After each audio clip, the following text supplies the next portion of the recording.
Well, good evening, everyone. Welcome to our presentation. Just a couple preliminary announcements before we get to our speaker. Number one, just want to update you. I mentioned before about we're looking to eventually go to hybrid meetings where we have a virtual meeting and an in-person meeting option. Just to let you know, we're still looking into that. So everything is virtual until further notice. It might not be something we get straight to the fall. We're working on the technology, but it is something we will be doing. So there will always be an in-person or a virtual option. But for right now, it'll be virtual, and for next month as well. And we'll keep you up to date on that. So unless you hear otherwise, assume the next meeting will continue to be virtual. But we'll give you more updates on that, maybe in subsequent newsletters or in the next presentation. And the other thing too, as I always mentioned before every meeting, for those of you who are here and are not yet members for the 2023 year, again, we encourage everyone to go on the website. You can see information regarding the Historical Society. And we'd like everyone watching this to become a member. For those who also have gotten newsletters and haven't renewed, we always keep a form for renewal in the newsletter. So again, we encourage everyone to either take out a new membership or renew memberships for the 2023 year.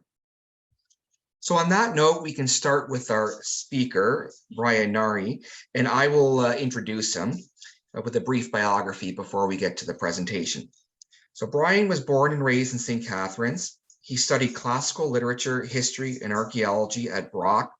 He has a master's at the University of Toronto in comparative literature and classics, a PhD and all but dissertation in the same fields. He worked in the Toronto Land Registry Office as Assistant Deputy Land Registrar, and he works at ASI as staff historian since 2004. He has published various articles on historical subjects. He is the chair of the city's Heritage Advisory Committee and Heritage Permits Advisory Committee, as well as being on the Welland Canal's Bi-Centenneial Task Force. He is an heirloom vegetable gardener, a book collector, avid reader, and he wanted me to mention a cat collector. Anyways, Brian, and more importantly though, Brian always volunteers to give presentations, and we're more than happy to accept. So Brian, take it away from here. Okay, thanks, Dave. Can everybody hear me? And you can see my presentation on the screen, okay? Okay. So before we start, I just wanted to, of course, do the land acknowledgement, just to remind everybody that we're all cohabiting on native territory that is Haudenosaunee and Anishinaabe land. Anyway, so my talk tonight is really a combination of two of my real loves, doing historical research and antiquarian book collecting. And I thought it would be nice to talk about early schools in the Niagara district and about the kind of books that children would have been reading at the time. So I'm calling the presentation "The March of Intellect," or Early Schools and Children's Books. Foreigners and their Republican books breathe hatred to everything British. And I should say that it's really such a broad topic with schools and children's books that I can't do really a comprehensive job on all the schools and all the books. I'm just sort of doing a cursory examination of them. Now, this image that you see on the screen is not a Niagara school. It's one from down in the London district. But this was it's such a delightful watercolor. I just had to include it. And the name of this watercolor actually is The March of Intellect. It was painted around 1845, and it shows what the inside of a typical log one-room schoolhouse probably would have looked like. And I'm sure that here in Niagara, some of our schoolhouses probably looked, similar to this at the time. And it looks like it was an uncomfortable space for children to be studying in. Hard benches, no desks. Of course, the teacher had the honored seat right beside the blazing fireplace, so he was nice and warm. But I just wanted to point out to everybody, if you look here at the teacher's hand, you'll see that he had one of the mainstays of an early education was a little whip that he could keep his little wards in line. So the first British school in the area, I'm sure there must have been French schools at Fort Niagara at the time, but we know that there was a garrison school at Fort Niagara in the 1780s, and Colonel Clark of Port Dalhousie mentioned that he went to the garrison school there. Unfortunately, he didn't tell us, his teacher's name. It's possible that the school was kept by Francis Goring, who was at the fort by the 1770s. He was a mercantile assistant at the fort, and he later became debt collector for Robert Hamilton. This is Robert Hamilton that you see on the slide. And Goring kept a farm on York Road, just west of St. David's, almost into Grantham. And this is, of course, York Road and Town Line today. Over here where the yellow arrow is, you can see that there was a schoolhouse on the Goring farm, and that probably would have been someplace just beyond this modern day factory building. So that was, probably where Francis Goring had his early school. We have notebooks from Francis Goring, his account books and his memorandum books, and he does mention the fact that he was keeping school. The earliest mention of a school is in November of 1790. He says that he kept school. Then in early 1791, he said that he moved from the schoolhouse at the 3 Mile Creek. And then a little bit later that year, he says that he raised a schoolhouse at the 6 Mile Creek. So like I say, he was an really early school teacher. In the 1790s, between 1792, 1794, he was keeping these lists of his day scholars, who he was teaching, how much they were paying for their tuition. And the names are all from anywhere between Queenston to Grantham. We have Reeds, we have Bessies, Vromans, Hamiltons. So they're from all over that Niagara Grantham area. Since books were such a scarce commodity in the early period, we know that Goring wrote his own books that he probably used in the schools. You can see here 2 examples where he compiled indexes for them for volume number 11 and volume number 31. I don't know how many of these things Goring actually had, and he incorporated the best of British writers into his books with little stories and vignettes and things that I'm sure his students would have found interesting. Things like Death Not Painful, quackery, Arabic proverbs, short sermons, your choice of friends, drunkenness. These were all moral stories intended to keep children as good little people and not going down the wrong road in life. These are 2 examples from his notebook, The Looking Glass, or Ill Humor Corrected. Starting out, there was a little stubborn dame whom no authority could tame, restive by long indulgence grown, no will she minded but her own. At trifles oft she'd scold and fret, then in a corner take a sit, and sourly moping all the day, disdain alike to work or play. And it goes on in that vein until mother figures out a way to cure her from her willfulness. Select sentences, defer not till tomorrow to be wise. Tomorrow's sun to thee may never rise. Kind of morbid stuff too when you think about it. Here's more of the same kind of stuff. Thoughts on humility, thoughts on your choice of friends. Who friendship with the knave has made is judged a partner in the trade. 'Tis thus that on the choice of friends our good or evil name depends. So they're interesting little things to and you wonder what children were thinking when they were forced to read this kind of material. By 1804, we had a non-denominational schoolhouse at St. John's in Thorold, or I'm saying it's Thorold, it's probably Thorold Pelham Town Line.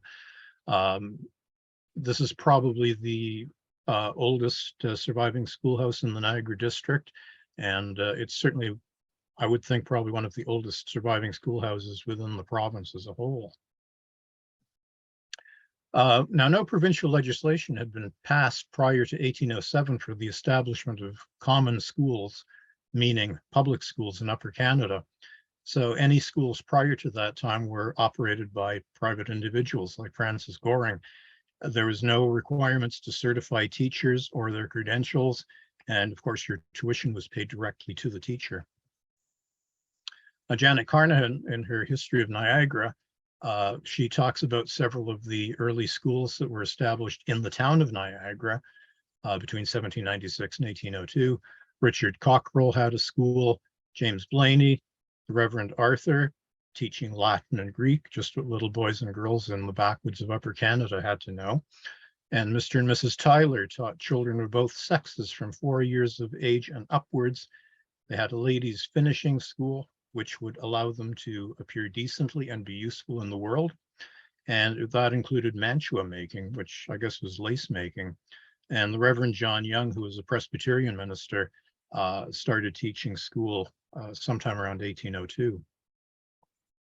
Now, the first reference to a school in St. Catharines is in a land petition that John Hayner and Jacob Dietrich made in April of 1797. And right here, they said that they used their utmost exertions in building a plan of public worship and a house for the education of children. And in some places, it's actually called an orphan school. It may have been held in the first church for a time, but there's also reference to a log school on the hill. And we don't really know too much else about the school. And like I say, some references say that the school in St. Catharines was an orphan school. Now, I don't think that was actually true, because here in 1799 was the first legislation that was passed for the education and support of orphan children. And what they meant by educating them was actually to bind them as apprentices. So males were bound to the age of 21, females to the age of 18. But the legislation also stipulated that children who were 14 years of age or older when they became orphans could not be bound out as an apprentice without their consent. In 1807, this first legislation was passed regarding public schools. They allowed £800 for that purpose. One district school, and that, when they say a district school, that's the equivalent of a high school. One district school was to be set up in each part of the province. They got £100. Teachers were paid £100. They had to be, trustees had to be fit and discreet persons. They set all the rules and regulations for the school. They examined the moral character and the capacity of the teacher, and that he or she could be dismissed for any misdemeanor or impropriety. And the teacher's salary was paid directly from the province, but they had to have a certificate filled out by the magistrates attesting to the fact that they had indeed taught for a certain number of months through the year. Now, during the War of 1812, schools in the town of Niagara were suspended, naturally, because they were right under the guns of Fort Niagara. But a school may have been taught in St. Catharines at that time. In 1816, the Upper Canadian government passed an act establishing common schools, meaning public schools. So it's interesting that the equivalent of a high school came before a public school. But they thought that the measure would be conducive to the happiness of the inhabitants and the general prosperity of the province. They allocated £6,000. The Niagara district received 600 of that money. They established school trustees who, again, examined into the qualifications of the teacher. British patriotism and a distrust of Republican ideals ensured that no one could teach unless they were natural-born citizens or they had taken an oath of allegiance. Each school received £25 out of that 600. And the school trustees also made recommendations about the books that could be read. And the other thing about schools at the time, if there wasn't a sufficient population of school-aged kids in one part of the township, but if they bordered on another township like Thorold or Louth or Niagara, they could set up what they called a union school, where parents in both townships would band their resources together and establish a school, and kids from both townships could go there. And you sometimes see these now, they're USS, Union School Section.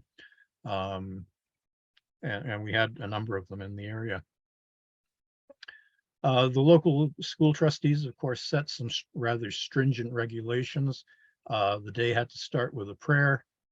Corporal punishment was frowned down upon, except for very bad habits.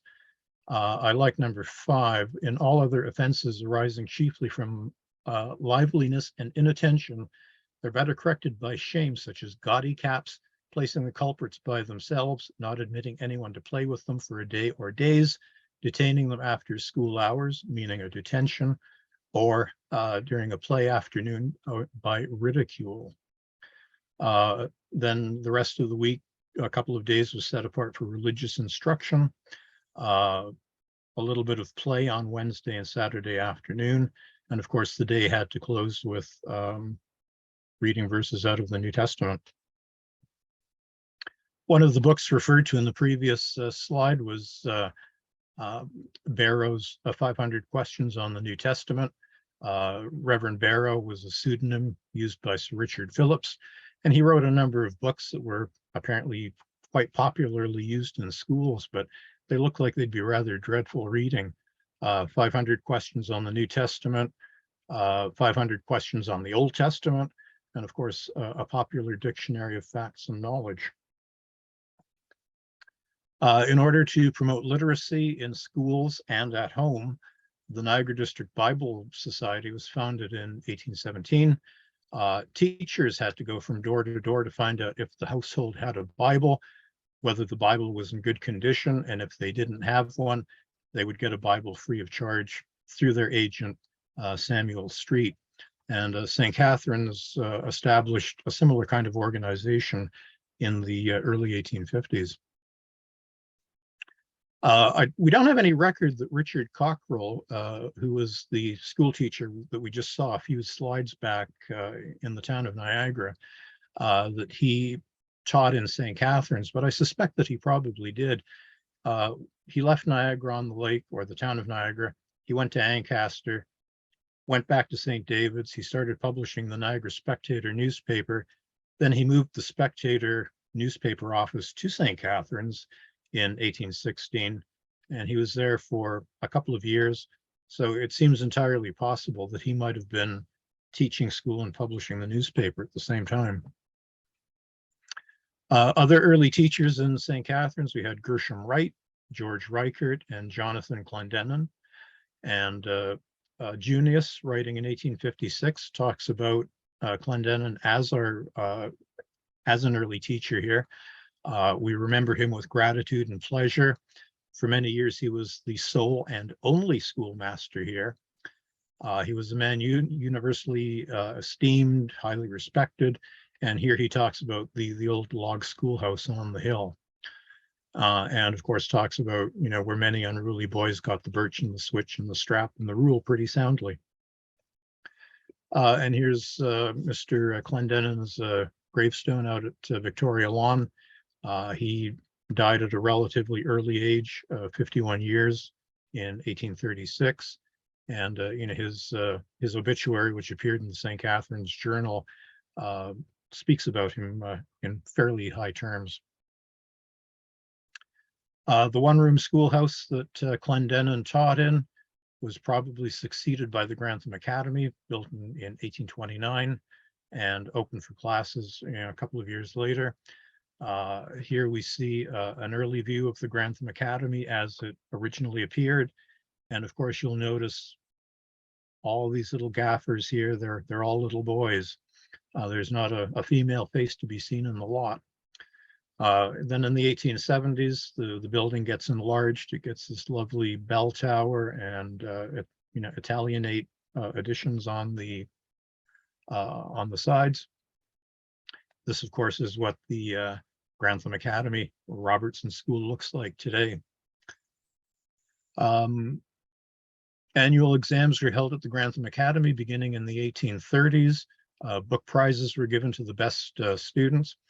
I think this one was 1833. I found, or I remember reading one of these exam reports in the newspaper, and I thought I copied it, and I guess I didn't. And it's actually kind of funny because it talks about two little boys. I don't remember their names. I think one was Master Merritt and one was Master Reichert or something like that. And they had to give this oral examination in front of the teachers and in front of all the townspeople. And the newspaper account says, young Master Merritt strode up to the stage and he, started to declaim on who was the better orator, Cicero or Demosthenes. And he just held the audience in his hands and he just did a wonderful job of it. And then poor little Mr. Reichert comes up and he's practically in tears and you could barely hear him. And there was his father scowling at him from the audience. I mean, it makes for great reading. It's little vignettes in time. Unfortunately, the Grantham Academy was heavily in debt. They had a slim operating budget. And here in 1837, the trustees of the Grantham Academy published a notice in the newspaper saying to Mr. Joseph Thompson, "Dear sir, we've appointed you principal of the institution, but we have no money to pay you and no money to run the school. So do your best. Good luck." And the reason why the Academy, I've tried to find out why they were so heavily in debt. I don't know if it was the cost of the building hadn't been paid off yet, but they actually took the trustees and the school to court, the King's Bench, and they got a judgment against the school. And there was an execution, to levy against the school. And they finally took the matter to the Upper Canadian legislature, and it was debated there for a month or two. And the government finally decided to extend a loan to the school to pay off their debt. But in exchange for the loan, they had to guarantee it. So they had to mortgage the building. It was quite a convoluted thing. And finally, the amount was paid off. I think William Hamilton Merritt stepped up and, gave a good chunk of the money, and the mortgage was discharged and everything was good. But I just thought it's so strange to have somebody say, okay, we're hiring you as principal, but we don't have money, so do your best. In 1856, Junius, Oliver Seymour Phelps, wrote about the schools in town. He said that we had one grammar school, two common schools, and one colored school. And these were in addition to the select schools. The two public schools that we had, or the ward schools, had 200 and 250 students, and the colored school had about 250. And a few years later, in 1856, the Sisters of St. Joseph came in. They established a girls' school, and St. Nicholas School was opened in 1857. Sorry about the quality of this slide. Microfilm is what it is. But in 1852, there was an advertisement placed in the paper for a teacher to teach in the colored school. He had to have a third-class certificate and good moral character, and apply to George Ball, the local superintendent.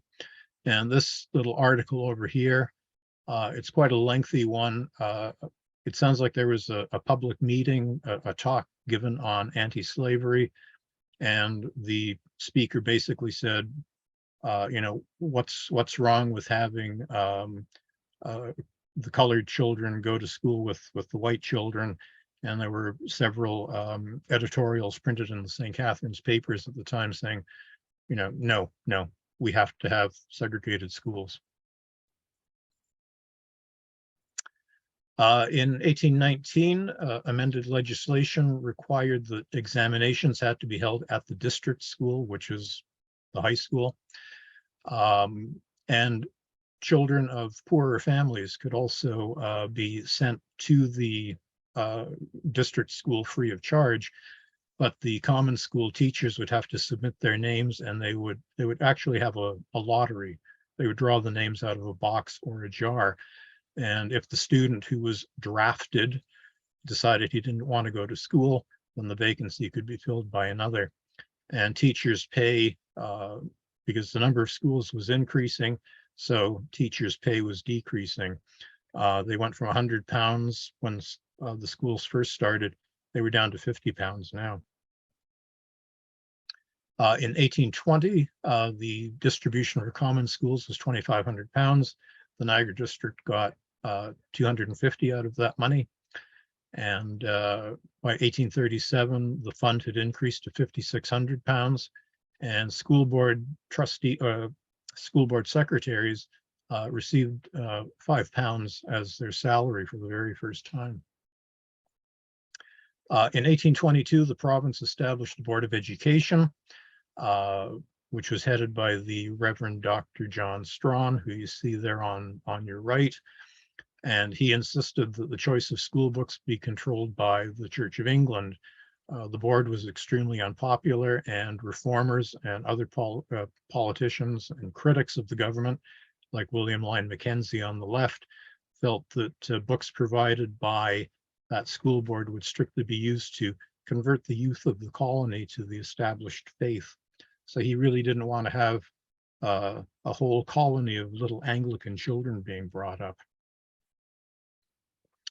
And Strawn and, of course, other government members felt that the only books that were suitable for reading were British books. And Macdonnell feared, foreigners in the Republican books. Lieutenant Governor Sir Peregrine Maitland here, who we see on the slide, thought that mischief would result from the instructions by American schoolmasters and from the use of American school books. And for Strawn, American books breathed hatred to everything English. And yet the funny thing is, American books proliferated the market because of their low cost. In 1824, the Upper Canadian government granted £150 to establish Sunday schools. And of course, where did a lot of the books come from that were used in the Sunday schools? But from the American Tract Society. And they were issued in little pamphlets, and sometimes so you could buy them singly, and sometimes they came in these little bound volumes. And of course, they started from very simple reading assignments, like A stands for a wise man who maketh glad a father, but a foolish son is the heaviness of his mother. C, come unto Christ, and that sort of thing. And the American Tract Society also provided books in foreign languages. A lot of them were done in German because there was a fairly large population of German speakers in the States and Canada at the time. In this case, we have an ABC and spelling book. They're also calling it a child's primer, and a little bit of poetry on the other side. The little boy is saying that the snail has a house or his shell. The mouse has a little fur coat. The sparrow has fine feathers. The butterfly has beautiful wings. And I ask, what do you have? Well, I have clothes, I have shoes, I have a father, I have a mother, and all these things God has given to me.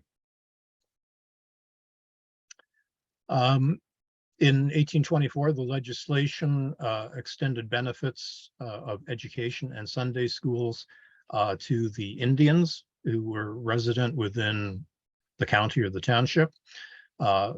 This is one little book that's in my collection, and I wondered about the history of it, where it came from. It was clearly used by children. You can tell by the little ink drawings and the attempts at calligraphy that it was a child's book. It belonged to the Fairchild family. They lived down towards Long Point on I think it was called Patterson's Creek. And it's an interesting little book. It's just a thin little pamphlet, but it's the epistles of the Apostle John translated into Delaware. So you've got Delaware Indian on the one page and the English translation on the other. It's a really fascinating little book. Now, the textbooks that we know that were being used in the Niagara district, one of them was the schoolmaster's assistant. It was an American publication. And we know that one of these books was stolen. William Abbott, a laborer in the town of Niagara, grabbed one of these, plus spelling books, some readers from a Queenston constable named John Hahn, and also other books belonging to Ace. I love this name, Ace the Philophilus Carpenter. And he sold one of the books to Mrs. Reichert for 14 cents. Abbott, of course, was charged with larceny in front of the magistrates, found guilty, and he was sentenced to 20 lashes, which seems to be a rather harsh punishment just for stealing, a handful of books. Another popular book was Mavor's English Spelling Book. And it started out, fairly simply with, letters. A stands for ape, B is for bell, C is for cock, and that sort of thing. By the time you got up to lesson number 16, you're getting into short stories about disobedient children who, had to be kept on the straight and narrow. Tom fell in a pond. They got him out, but he was cold and wet. His eyes were shut. He got sick. They put him to bed. He was ill and weak. Why did he go near the pond? He was told not to go there. But he did go and he fell in. It was his own fault. He was a bad boy. Mind you, do not do the same. Noah Webster's American Spelling Book was also popularly used in Canada at the time. And if you look down here, you'll see there's a little ampersand with an asterisk beside it. And if you read the fine print down there, it says that this is not a letter, but a character standing for and. Children, therefore, should be taught to call it and not and per se. And there's another version of this where it's called and person. So the Noah Webster clearly must have had his a bee in his bonnet about that. Like I say, children's books stress the fact that they required discipline lest they end up becoming naughty and willful. One of the first ones was published in 1701, The School of Manners, or Rules for Children's Behavior. It tells you to take not salt with a greasy knife, spit not, cough not, nor blow thy nose at table if it may be avoided. But if there be necessity, do it aside and without much noise. Spit not forth anything that is not convenient to be swallowed, such as the stones of plums, cherries, or such like, but with thy left hand, neatly move them to the side of thy plate or trencher. So not only was it teaching, children to be good, but also, how to behave in polite society.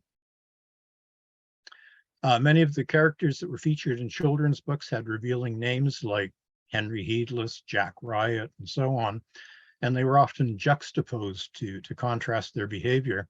And there was one of these little poems, I couldn't find it. It's in the Osborne collection in Toronto. And it talks about little Mary and her friend Jane. The one was a tidy girl, the other was disobedient and would rather play than put her toys away. And the poem actually ended up with the line, "Little Mary's not a slut because her drawers are tightly shut." And that just makes your mind revolve on so many different levels about, what we perceive as proper behavior. But when you think about this, the word slut was really being used in its original sense, which simply meant an untidy housekeeper. It really wasn't a bad word in the connotation that we have today. It just meant somebody who was slovenly. And of course, if you disobeyed your parents and you didn't comb your hair, trim your nails, you could end up like poor Peter here. who looks like Edward Scissorhands. Shock-headed Peter, there he stands with his horrid hair and hands. See, his nails are never cut, they are grimed as black as soot, and the sloven, I declare, has never combed his hair. Anything to me is sweeter than to see shock-headed Peter. Poor Harriet. She disobeyed her mother. She was told not to play with matches, and her two kitties are telling her, don't play with matches. What does Harriet do? She plays with matches. She sets her dress on fire. As she's running around trying to get the fire out, her clothing is going up in flames even more and more, and it ends up, so she was burnt with all her clothes and arms and hands and eyes and nose, till she had nothing more to, sorry, well,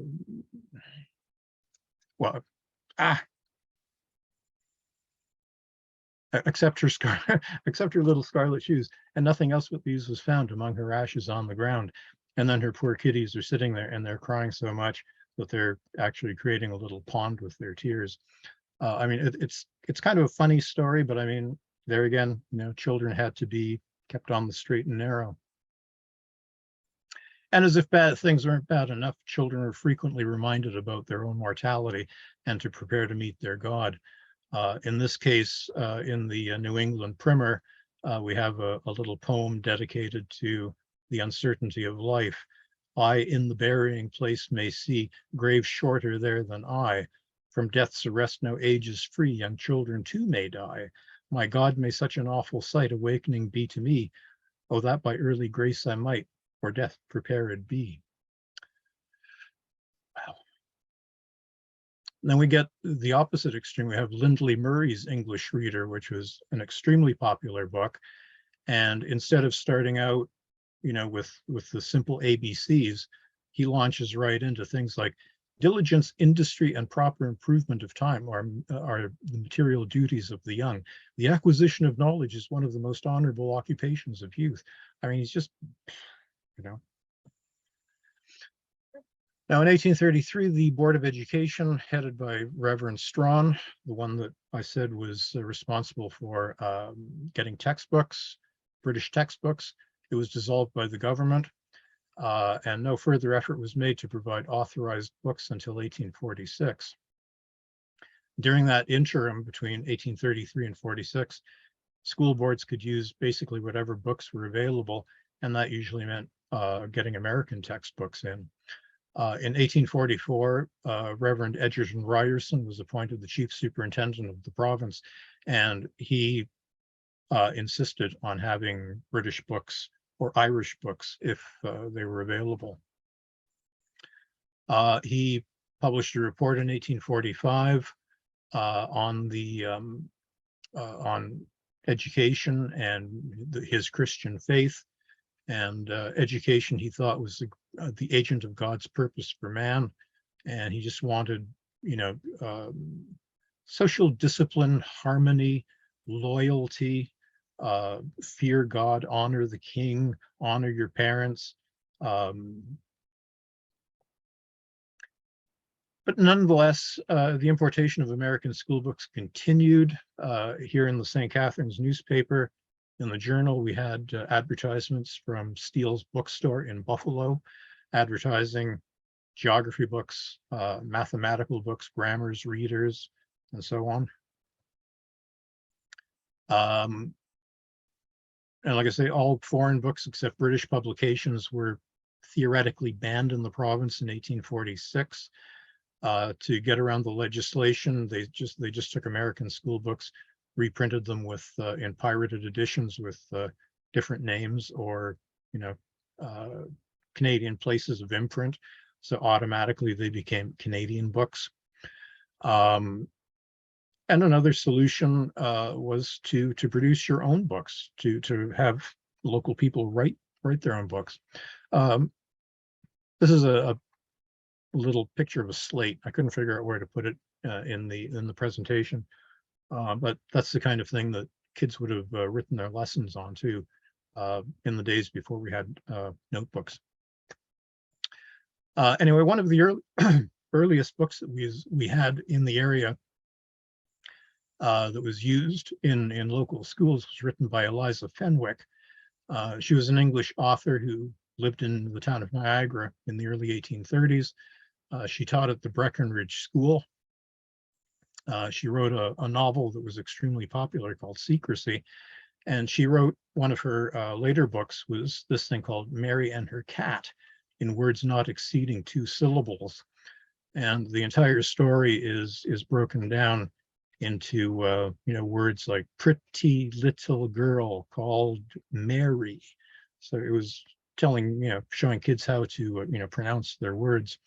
And this is the house down in Niagara on the lake where Breckenridge's school was actually taught. The house is currently being restored, and some of you might know Frank Hawley's house is on one side of it, and St. Andrew's Presbyterian Churchyard is right across the street. Another book that was used in the schools was the Canadian Forget-Me-Not, published in the town of Niagara in 1837. This is actually kind of a funny little story. It talks about the establishment of the village school, saying that it was usually placed on the corner of a farm lot that couldn't be farmed, usually beside the pigsty, taught by, it doesn't say drunken Irishmen, but I think it sort of points that way, that it was someone from the old sod who liked to drink and had questionable teaching credentials.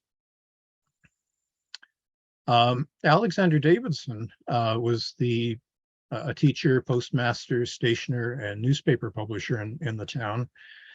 He wrote something called the Canada Spelling Book around 1829. He didn't get around to publishing it till 1840, and it's actually the first children's reader school book in the province of Upper Canada that was copyrighted. Ryerson did not like this book at all because it was not a standard textbook, and yet by 1856 it had sold more than 130,000 copies. And here we have an advertisement from the St. Catharines paper in 1843 showing that Davidson's spelling book was up for sale here. And at that point it had only sold about 10,000 copies. These are a couple of stories from Davidson's Canada Spelling Book, again, telling how children ought to behave. There was the industrious little girl who always minded what her mother and father said. She said her prayers, she did her lessons. She was a good little girl. Here we have a young man named Edmund Wilful, who did not do as his parents told him. He didn't mind what they said. And as he was going off to school, his father told him not to go on the ice, but Edmund, as usual, forgot the command, went on the ice, and what happened? He fell through, and of course he drowned. And Jane Careless, same kind of thing, riding in a wagon. Her mother told her not to stand up. She does, she falls out. You've only got yourself to blame, kid.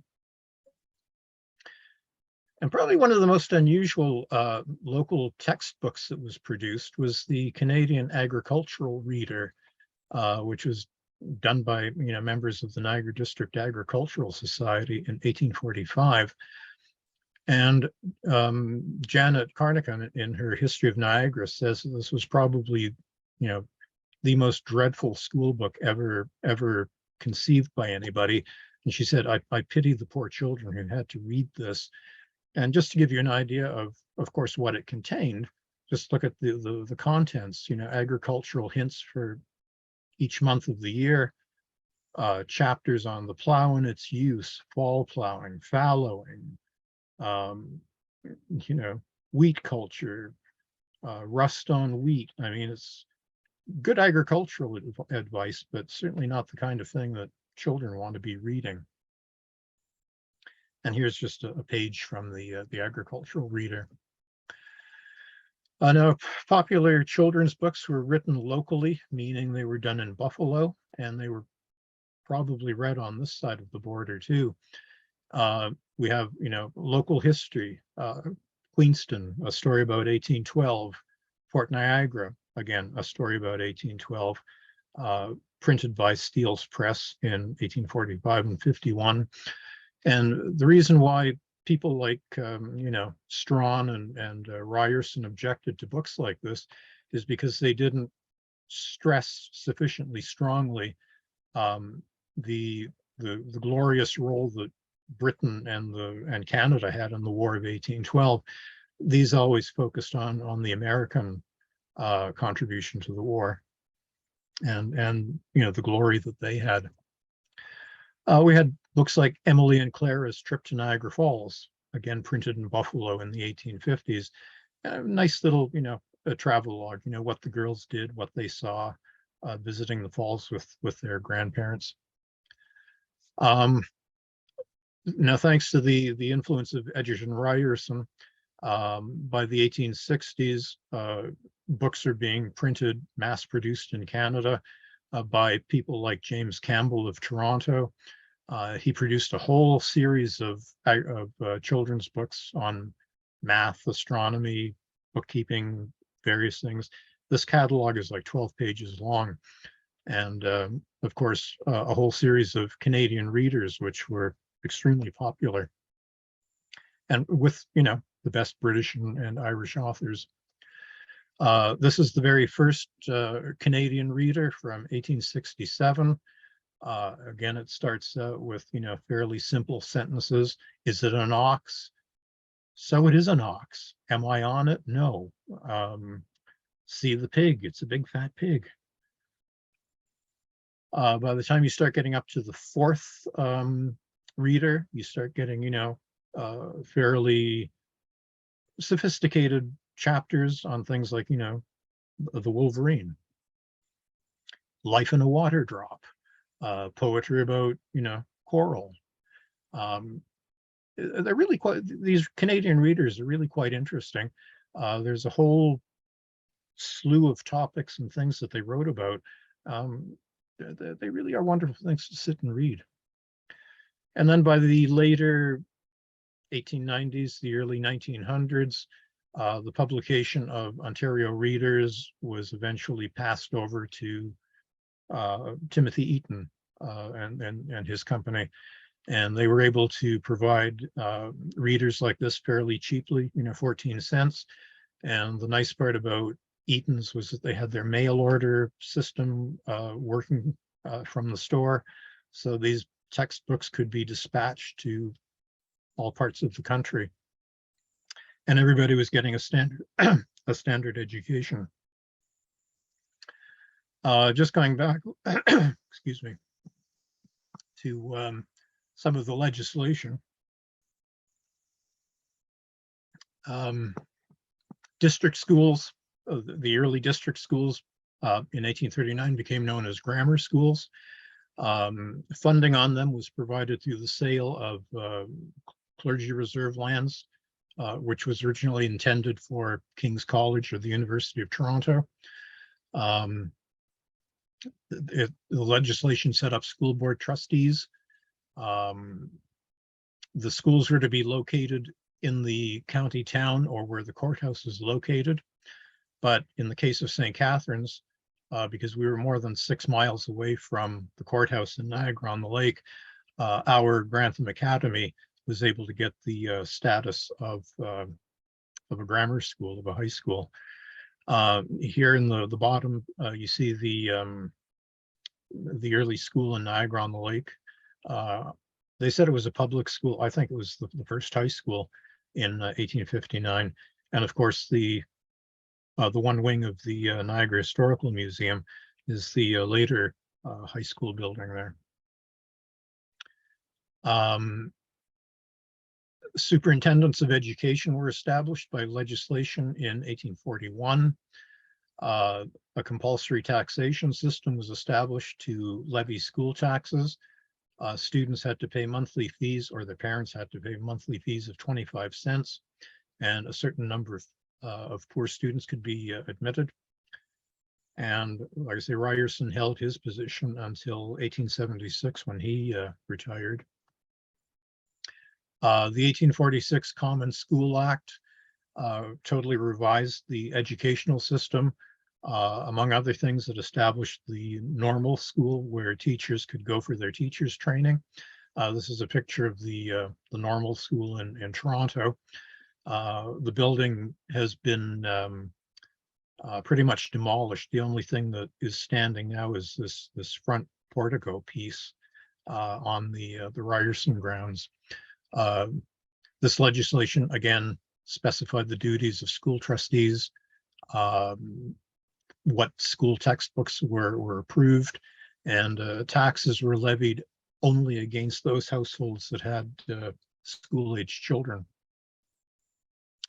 Again, American teachers were not permitted to teach in the province unless they were naturalized.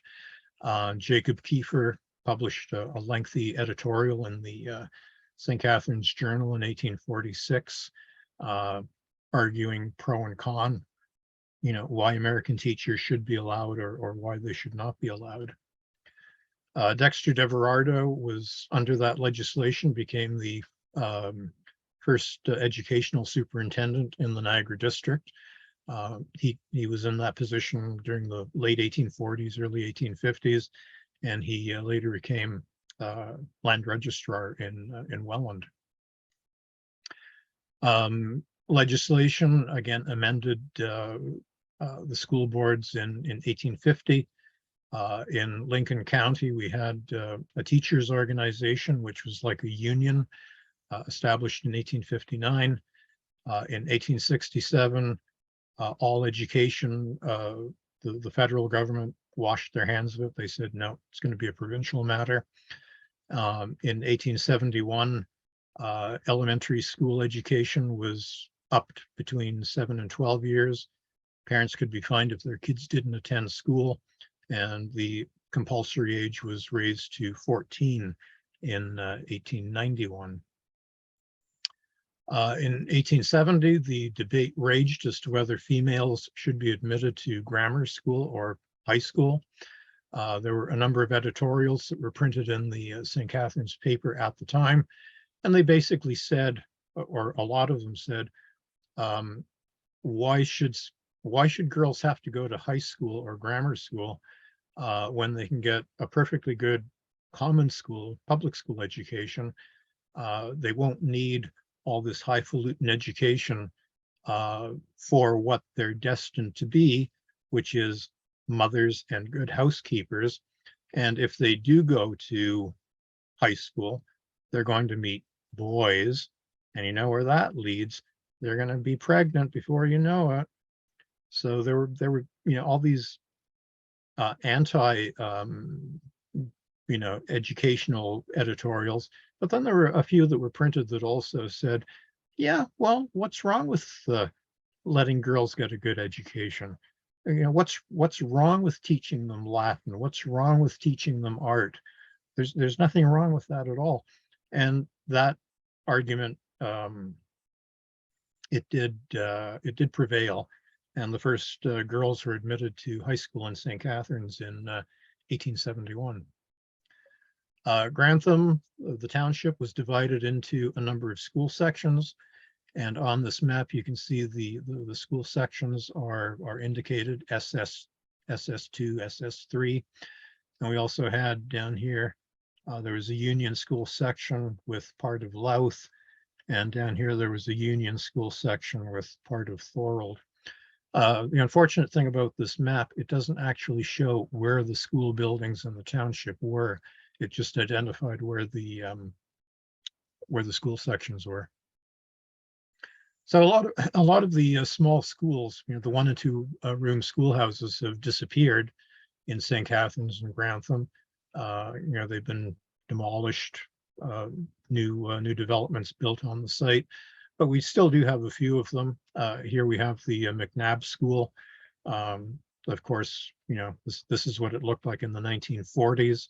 The building, I think, was probably an Edwardian construction. This, of course, is what it looks like today. This is the original Parnell School. at the corner of Linwell Road and Howard Ave. It was a one-room school, one maybe two-room schoolhouse. It's a private residence now. We had a lot of ward schools in the downtown core, and I believe all of those have since been demolished. And most of these, based on the architecture, were, like I say, from that 1860s, 1870s period. Port Dalhousie School, built in the 1870s, enlarged at various times. It's been demolished for condominiums. That's on Main Street, just across from St. John's. St. Catharines had what were called select schools during the 19th century, which offered private lessons in subjects that the other schools didn't. In 1837, we had Pierre Kowalewski, a Polish officer from Paris who was teaching French, German penmanship, and probably other subjects. In 1853, we had Mr. Armilius Dussault, who was teaching French vocal music and violin. And there were tons of these select schools in St. Catharines. Ladies finishing schools. We had Miss Breck. We had Miss Fitzgerald's ladies seminary, as they called them. It caught fire, and everybody got out with their lives, but some of their personal possessions were lost. And the interesting thing about this article is it says that, as usual, the fire engines were on the spot, but they couldn't do anything because they didn't have any water, and they're complaining about the lack of water for the fire department and for the downtown. And the interesting thing is, it says that perchance some of these days the Joint Stock Hotel or the town hall may take fire, and then whose fault is it? And of course, the Joint Stock Hotel is the Welland House, which, as we all know, just burnt down a few years back. American schools still competed for Canadian business. In this case, we have the Lewiston Academy I think this is in the 1830s or 40s, soliciting for business. But like I say, just to let you know that children's books are not all gloom and doom. They still were entertaining in their own way. And the earliest children's books were what we call horn books. They were just these little printed sheets of paper protected by a sheet of horn so they wouldn't get lost or dirty. And the kids could take these to school. They could learn their alphabet from it. And it usually had something fairly simple like the Lord's Prayer on it. This is another example of the page that would have gone into the horn book. And here it says, "He that never learns his ABC, forever will a blockhead be. But he that learns these letters fair shall have a coach to take the air." A well-educated child in 1615 could read Aesop's fables. And these were, usually heavily illustrated with woodcuts and things. Here we have, when the cat's away, the mice will play. Little books were sized especially for little hands. In this case, we have a child's history of the Bible printed in 1831, and it's only 2 inches by 2 inches. It's really quite a lovely little book. Familiar stories were printed in illustrated editions. They were called toy books.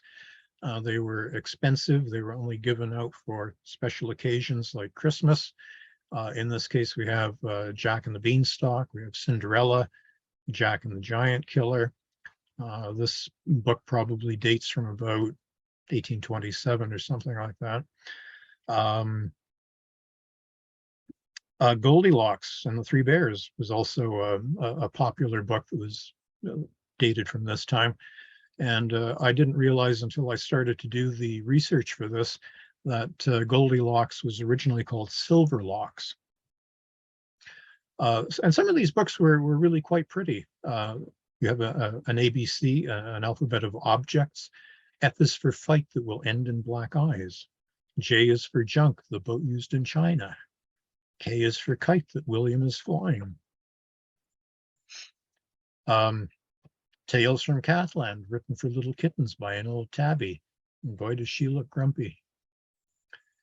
And we had, things like nonsense verses by Edward Lear. There was an old person whose habits induced him to feed upon rabbits. When he'd eaten 18, he turned perfectly green, upon which he relinquished those habits. And by the early 1900s, we get into, books that are, still familiar to us today. Dorothy and the Wizard of Oz.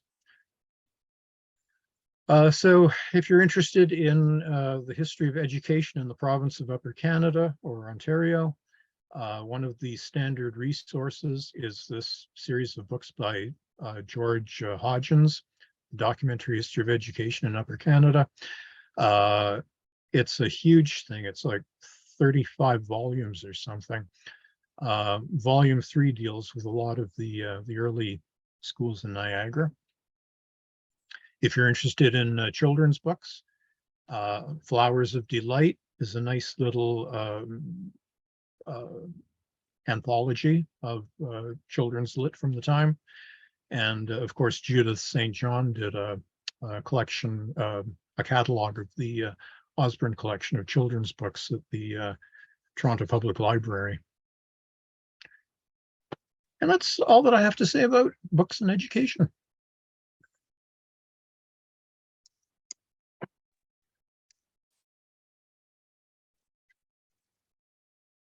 So, if anybody has any questions.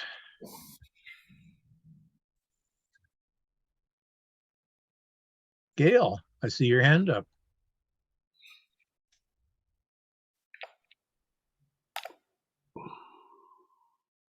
Gail, you're muted, I think. Sorry. Yeah, Gail. Yeah, sorry here. Brilliant, Brian, as usual. So much that I just didn't know. Several years ago, Brian and I collaborated for the Architectural Conservancy of Ontario on early schools of St. Catharines, and he brought to my attention, of course, I knew nothing about Parnell School, and I've seen it being fixed up over the last several years. Brian, could you tell people where exactly it is? Because when they drive by, they will have no idea that Parnell School is one of the early schools in St. Catharines. Yeah, it's at the corner of Howard Ave and Linwell. And So it's just a little bit west of the present Parnell School. And it's a private home now, and they've just I think they've done a beautiful job of the outside. Yeah, it's a private home. They put stucco or something on the outside, and it looks quite nice. Oh, it's very handsome, actually. Yeah, thank you.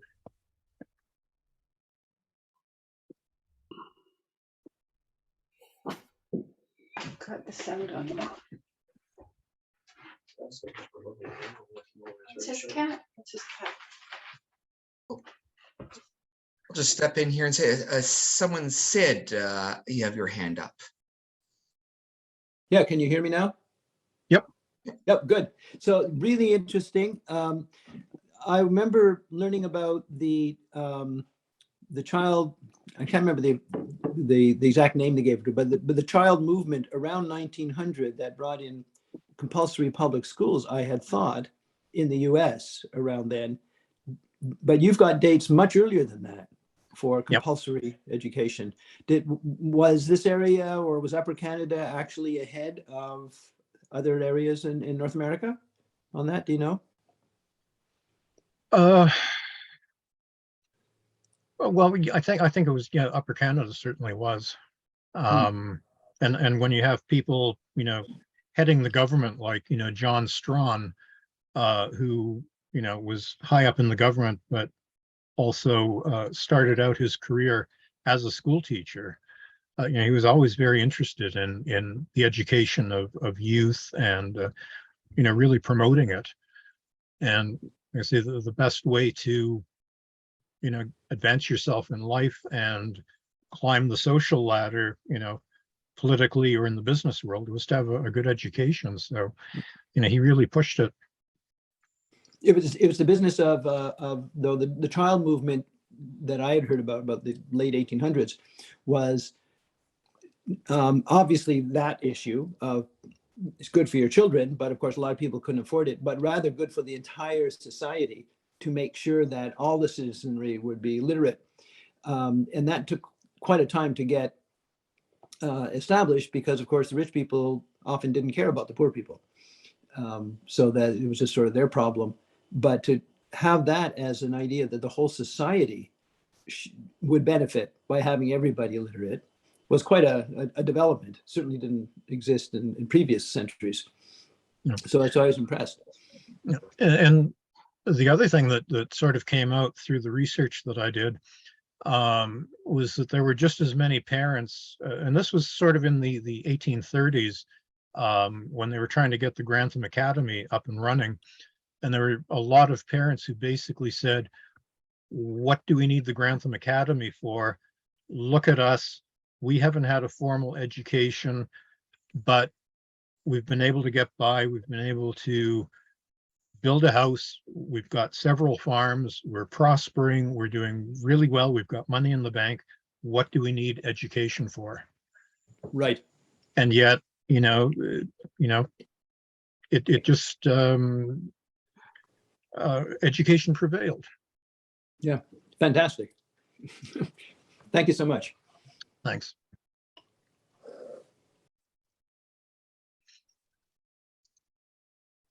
Just a comment, Brian. Bill Stevens says, excellent presentation. Is there any more questions here? I'm just looking to see if anyone has raised their virtual hand. Oh, we got either John or Elizabeth. Hi, it's Elizabeth. Brian, this was terrific. Thanks so much. Were these all your own books? Quite a few of them are. Wow, that's terrific. I just sort of have a little comment. I was thinking while we're sitting here in our dens or kitchens or wherever we are, that kids in the last few years, of course, how are they learning over the internet? Virtual learning, such a different way of going to school, wasn't it? Not these fusty old books, but sitting here watching their teacher over their computer. Well, we hope that books are not becoming the way of the dinosaur with kids, though. Oh no, even if they are not. learning over the internet. I mean, I hope that they're still picking up books and enjoying them. Oh yeah, I mean it's ironical. I guess that's what I mean. It's just been such a strange switch, I guess. Yeah, exactly. I mean, even from the books that we had when I was a kid, we had these very moral sorts of books. I had a few that I seem to have lost, but yeah, moral books were pretty common even in my childhood. Yeah.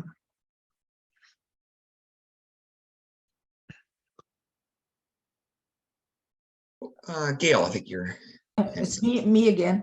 Can you mention, Brian, what other early schools are still standing in St. Catharines? I think Victoria was one. It's not that early. I know it's 19th century. When was it built? About 1910 or so. Yeah, okay, all right. And it's now the Women's Center or whatever, Jillian's place, something like that. Yeah. Yeah, I mean the schools are. I mean, aside from Robertson School and places like that. I mean, they're becoming the early ones are disappearing. Yeah. And of course, they're prime real estate too. If they're sitting on a couple of acres of land or something. I mean, Yeah. that's a great place for more homes quickly better built. That Bill 24 or whatever it is. 23, I think. Yeah. To be they're prime locations for development. Right. Thank you. And is Power Glen School still standing, or has that been taken down? I can't, I don't know. What was the fourth school you wrote about for the Architectural Conservancy of Ontario? Robertson, Parnell, and Victoria, and I can't even remember what the third one was, or the fourth one was, rather. Did I do 4? I thought we Yeah, just did the 3. we did it together. Well, no, there were 4, but Eh, lost in the mist of time. Right there, yeah, you go. exactly. Yeah. Possibly Glen Ridge. No, Excuse me? no, it wasn't Glen Ridge, because I used to live a block away from the old Glen Ridge School. But that was built in about 1913, I think. 1928. 28. Very good, Sid. Okay. Might have been Court Street. 1926. There is still a Power Glen School, but I don't doubt it's the original one. It's located on Banskill, I believe, or not Banskill, Westland. But I don't believe it's the original Power Glen. I didn't know if the original had been demolished yet or not. It's been a while since I've gone past it and really looked. Yeah. Court Street School. Which one is that? Court Street, which is on the corner of Court and just south of St. Paul. It's a dentist office. No, it's a music place now. Corner of Center and Court. That's right. That was Court Street School. Was it? I think my mother went there. Okay. John Finney has a poem he would like to recite now. I remember in the subject of these morality stories, 2 little poems I remember reading in a book. One of them was, while making toast by the fireside, nurse fell into the grate and died. But what made matters even worse, all the toast was burnt with nurse. And another one, Mary from the looking glass sucked the mercury all off, thinking in her childish error it would cure the whooping cough.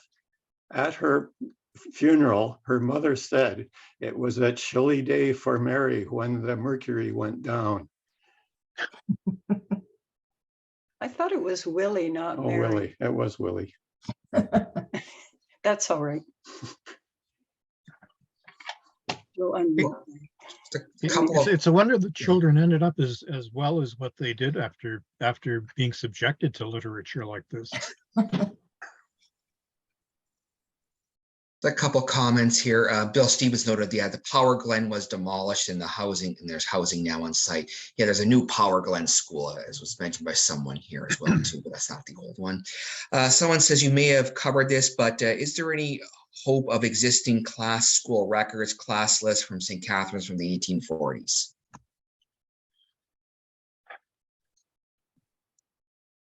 I've never seen any class lists that early.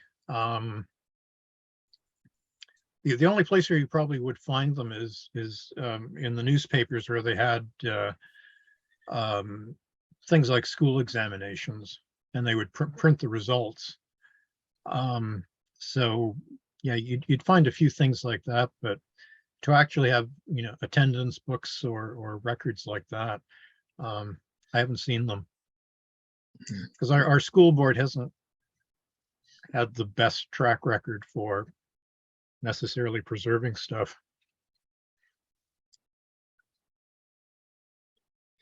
But you didn't hear me say that. Just a quick question on my end, Brian. Do we have records? I guess you'd be looking more into the 1850s, 60s, 70s of people educated in St. Catharines who later went on to university, like, U of T being an earlier school, or other schools in the United States or anywhere else? Well, yeah, we do know that there were, a lot of local boys here who went to Upper Canada College. Yeah, absolutely. Yeah. And, certainly a number of them went to the University of Toronto. The one that, off the top of my head that comes to mind is Elliot Traver, who became a lawyer, and he was a Hofstadter family descendant. So,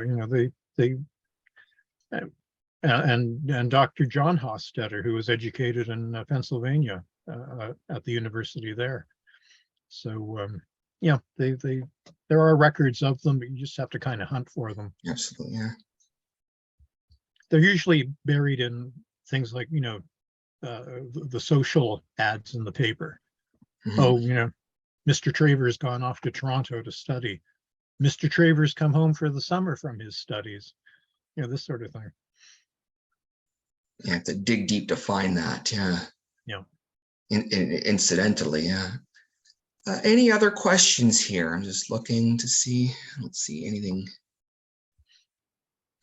And I think we're all good for comments. So, okay, well, on that basis, Brian, I'd like to thank you for the presentation. And once again, it was an excellent presentation. Lots of original research, which is something we always look for in our presenters. So thanks again, once again, and, look forward to you doing another presentation sometime in the future. Your topic, but definitely a good job. And thanks to everyone for coming out today. Again, we have our regular presentation for Thursday in April. It will be virtual. And again, presentations will be virtual until you hear otherwise. So just make sure we all are aware of that. And I hope to see everyone next month. Thanks and bye now. Okay, thanks.